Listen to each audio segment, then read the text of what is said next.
donc je voudrais rapidement remercier. Merci. Remercier les institutions qui nous accueillent, d'abord la Bibliothèque nationale, bien sûr, l'AMC.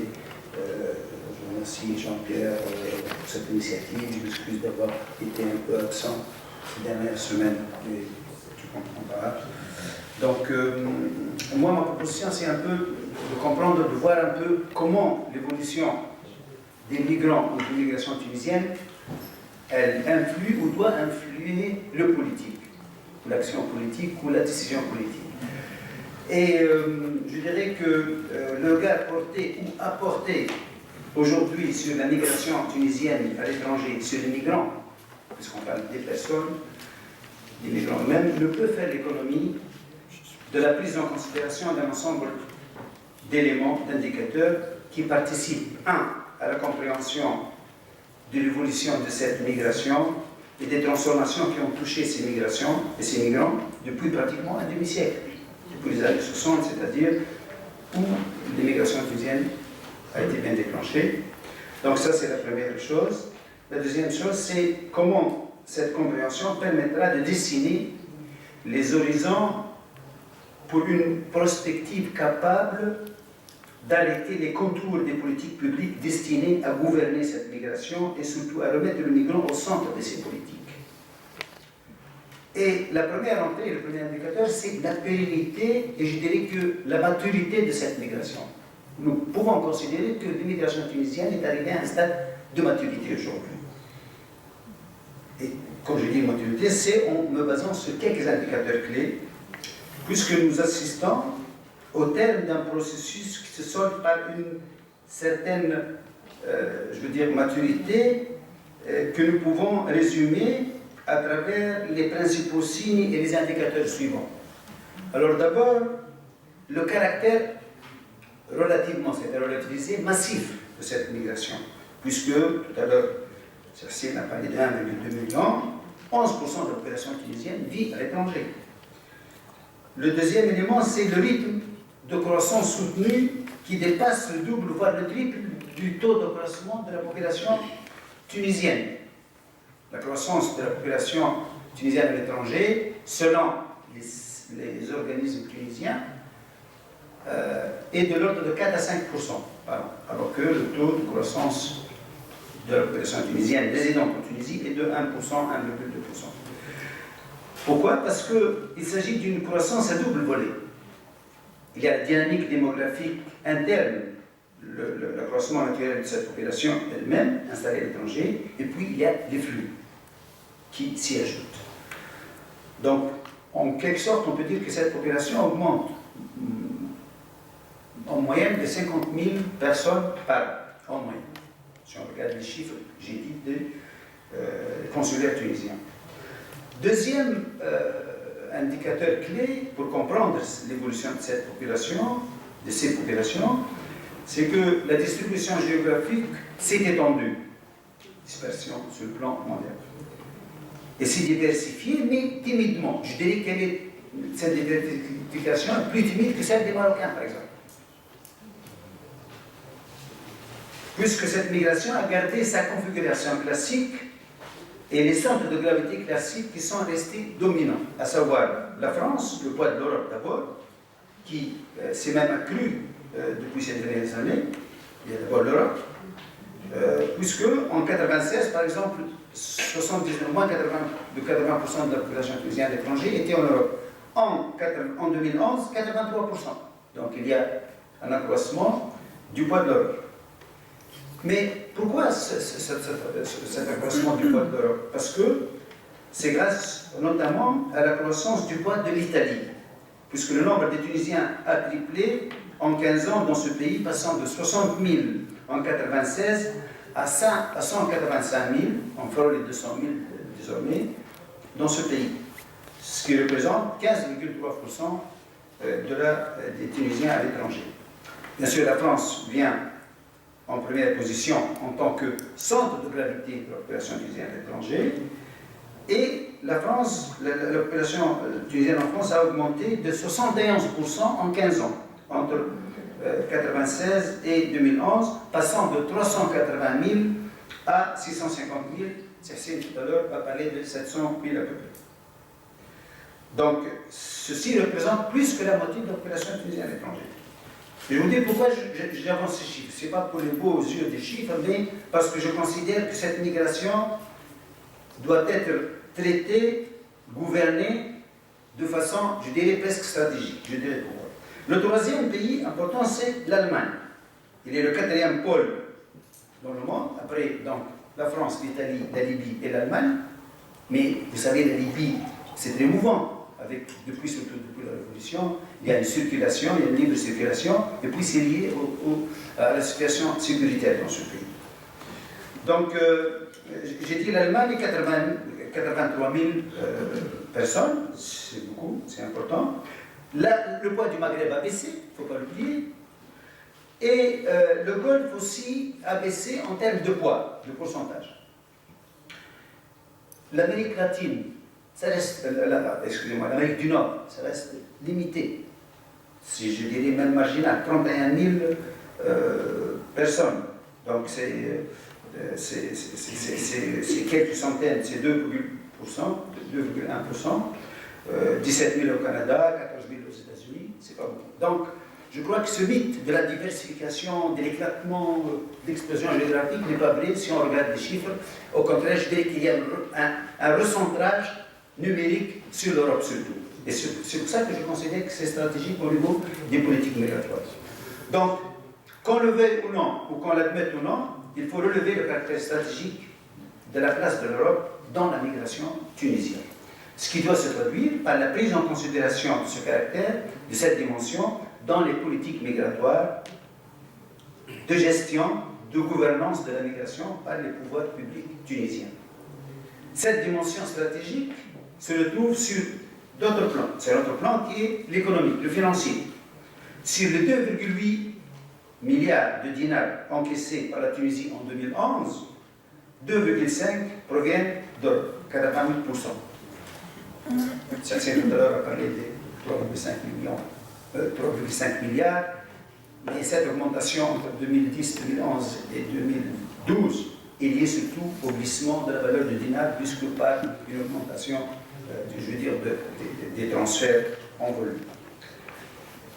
Le troisième élément, indicateur, le troisième clé de lecture de l'évolution de cette migration, c'est la configuration sociologique. Elle me paraît la plus importante. Et il faut qu'elle soit intégrée dans les constructions des politiques migratoires vis-à-vis de cette population. Vous allez voir que je parlerai, puisque le sujet de notre séminaire, c'est les migrants. Je parlerai moins des relations avec l'Europe. J'ai eu l'occasion d'en parler, tu en as parlé, donc moi je voudrais recentrer un peu, je veux dire, les mettre l'accent sur les migrants et ces populations. Donc la configuration sociologique qui tend vers une autonomisation, surtout vis-à-vis de la Tunisie. Et là, il faut voir les choses de façon prospective dans 10, 15, 20 ans. Autonomisation, diasporisation, j'hésite. J'ai dit que les Marocains sont plus avancés dans la mise en place de la configuration diasporique. Et cette évolution sociologique est le résultat de dynamiques variées et croisées, à caractère aussi bien interne à ces colonies, c'est-à-dire dans les pays d'installation, qu'externe, liées aux politiques migratoires, aux règles de la circulation, de la mobilité des personnes, à l'évolution du marché du travail étranger, etc. Si on jette un regard à l'intérieur de cette migration, nous pouvons pointer 3 types de dynamiques très importantes. Et je disais tout à l'heure, je reviens toujours, aucune politique de rapprochement, de consolidation des liens entre la Tunisie et sa colonie à l'étranger ne peut, je veux dire, se faire sans une prise, je veux dire, en considération de ces dimensions. Il y a bien sûr les dynamiques démographiques, féminisation, nuptialité, donc les mariages, nouvelle génération, recomposition familiale, poids croissant et préoccupant, peut-être du troisième âge, des retraités, les familles monoparentales, les familles éclatées. La féminisation, on est à 36% du total, avec des taux variés. On a l'Algérie, par exemple, 50%, mais l'Algérie Je dis ça baisse. Alors qu'en Europe, c'est entre 36, 38, 37% de la population tunisienne sont des femmes. Et l'Italie, par exemple, le nouveau pays, c'est 32%. Ça a beaucoup augmenté par rapport aux années 80 et 90. Le regroupement familial reste timide et se concentre surtout en France. À peu près 60 000 familles ont bénéficié, ménages ont bénéficié du regroupement familial. Ce n'est pas beaucoup. Donc, pour dire que le plus important, c'est la dynamique interne. Et le deuxième indicateur, ou le deuxième type de dynamique, ce sont les dynamiques socio-professionnelles. Multiplication et renouvellement des catégories socio-professionnelles. Nous sommes passés du modèle, bien sûr, du travailleur prolétaire tel que décrit au début par Ahmed Sayed, au résident national à l'étranger, où les travailleurs et les employés sont toujours dominants. 500 000 personnes sur 630 000 actifs tunisiens à l'étranger sont, je veux dire, des travailleurs et des employés, soit 80%. Donc, nous ne sommes pas encore à un stade d'explosion des catégories entreprenantes, diaspora scientifique, etc. Ça reste limité. J'ai dit 79%, 80%.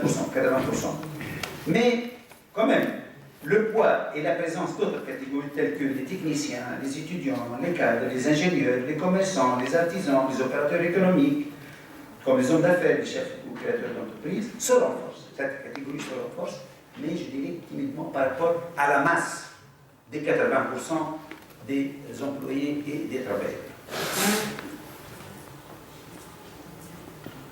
Nous sommes, par exemple, pour les cadres et les opérants qui sont recensés par le ministère des Affaires étrangères, à 75 000 individus, et leur poids est passé de 9,6% en 2005 à 12,12% en 2011. Donc, 12,2%.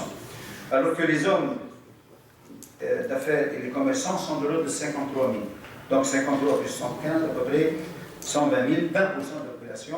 Je dis, c'est pas au sens, je veux dire, massif important. La dynamique, le troisième, le quatrième, le troisième type, excusez-moi, type de dynamique, c'est la dynamique que j'ai qualifiée de sociopolitique.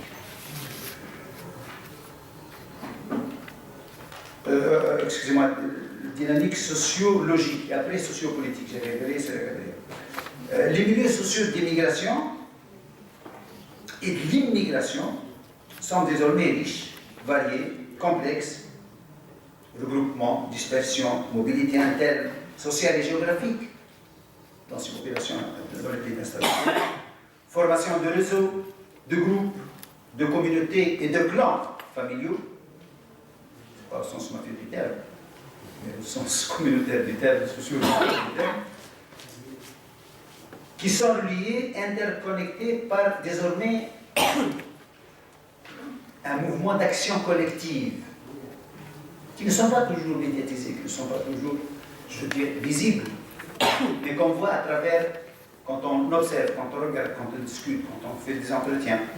Donc interconnectés par des actions collectives, des formes de solidarité et de sociabilité très actives et, je dirais même, innovatrices.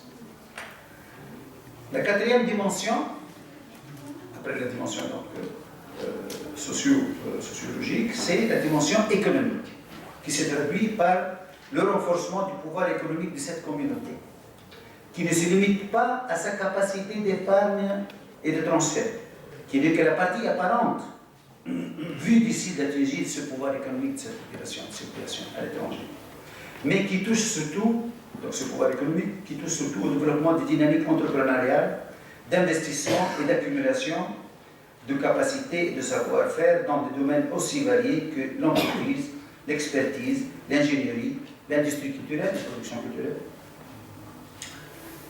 Et on peut dire que les champs d'action et de le déploiement de ces opérateurs économiques et techniques s'étendent des pays d'installation, je peux dire pays d'accueil ou de destination, parce que la destination c'est quand on se déplace.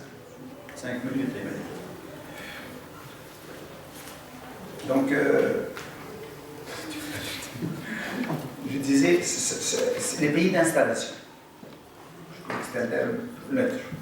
D'installation, donc ces réseaux d'activités économiques et d'entreprises s'étendent des pays d'installation aux pays et régions d'origine, bien sûr, et s'étendent de plus en plus au champ transnational aussi. Je veux dire, maintenant c'est souvent des triangles. L'Allemagne vers la Chine, la Tunisie, le Maroc, la France, la Tunisie, etc. Donc il y a un éclatement des piliers de cette activité. Et là, nous devons reconnaître les limites de notre connaissance de ces dynamiques et de décoder leurs clés pour pouvoir comptabiliser, couvrir les différentes actions, entreprises, projets, prises d'association qui sont créées par les migrants.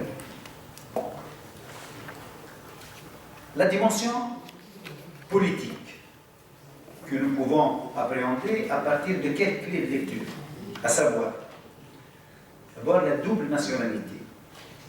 Je considère que la double nationalité est un indicateur clé pour comprendre l'évolution interne de ces populations, leurs choix, leurs stratégies dans les pays d'installation, mais aussi je veux dire, la manière dont ils conçoivent leurs relations, leur allégeance, vis-à-vis aussi bien du pays de leur installation que de la Tunisie. Et ça, ce n'est pas dans le 5, ou disons, c'est par rapport aux générations après, leurs enfants, leurs petits-enfants. Donc, je crois qu'elle n'est pas encore étudiée, cet aspect n'est pas encore étudié, mais il est à étudier et à analyser, et il est à appréhender, à identifier. Nous avons à peu près 220 000 binationaux, selon les chiffres toujours du ministère des Affaires étrangères, dont 14% sont en Europe. Et la France, représente presque 60% de ces binationaux. Et surtout, il y a une accélération de la prise de la nationalité française, acquisition, naturalisation, puisque en France, par exemple, les binationaux tuniso-français sont passés de 150 000 en 2006 à 235 000 en 2011, soit une augmentation de 57%. L'Allemagne vient en deuxième position, 55 700, presque 56 000 en 2011, avec une augmentation de 132% en 5 ans, 132%. L'Italie reste timide. Tout à l'heure, Sergène a parlé du nombre limité de retours, c'est vrai, ça ne dépasse pas 6 500. Donc c'est éphémère, je dirais. La Belgique est passée à 10 500, après avoir été de 5 000 à peu près, entre 2006 et 2011, donc il y a une augmentation de 100%. Alors qu'au Canada et aux États-Unis, le chiffre ne dépasse pas les 11 000 entre les deux pays. Si on voit les 20 000, ça veut dire qu'à peu près 55% de la population a pris la nationalité de ces deux pays, mais parce que ce sont des catégories où il y a peu de migration familiale et il y a surtout les étudiants et les experts.